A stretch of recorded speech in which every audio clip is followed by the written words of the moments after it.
Well, hello everyone. Here we are again. This past week, I had the chance of sitting in my office at work, and a friend came in and we started talking, and the conversation was about something that was fairly important.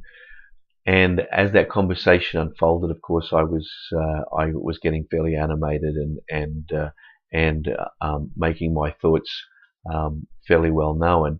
But as that conversation drew to a conclusion and the individual left my office, I realized how important that person was to me and how much I enjoyed the relationship that we had and that we shared.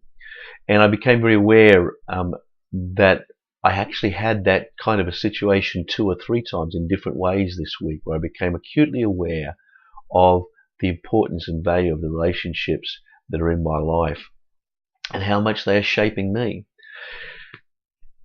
You know, in the last few weeks we've been reading through the Gospel of John and the last few hours before Jesus' crucifixion.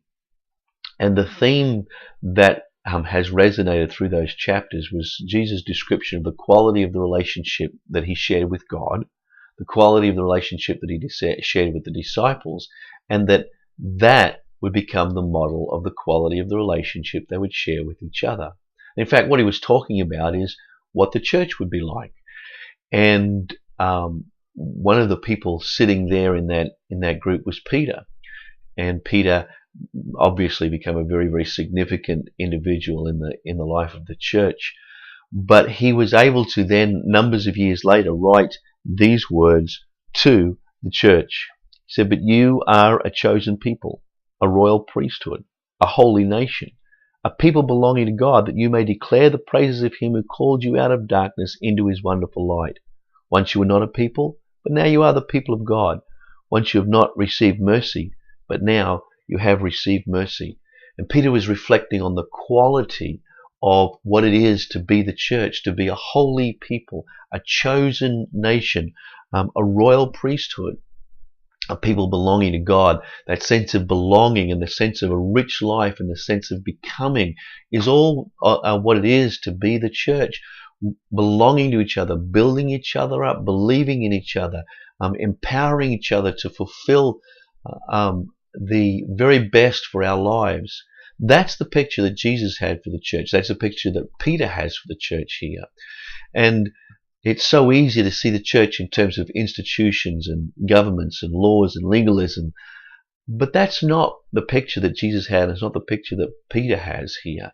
The church is intended to be the very revelation of the love of God to one another and to the world below. And for those of us of faith, the most wonderful component of our life should be the relationships that we experience in the church as we build each other up and believe in each other and enhance one another's lives. And for those that don't have faith, to be able to see in the church a quality of life and existence that inspires and encourages to faith. That's what the church is meant to be. That's the revelation of God's love.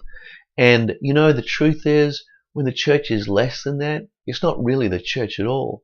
And so my challenge constantly, and my challenge to you, is that we begin again to discover the wonder of what it is to belong to each other, to build each other up, to, through the power of love, equip each other to become the very best people that we can become. That was Jesus' intention as he had that conversation in those few hours before his death.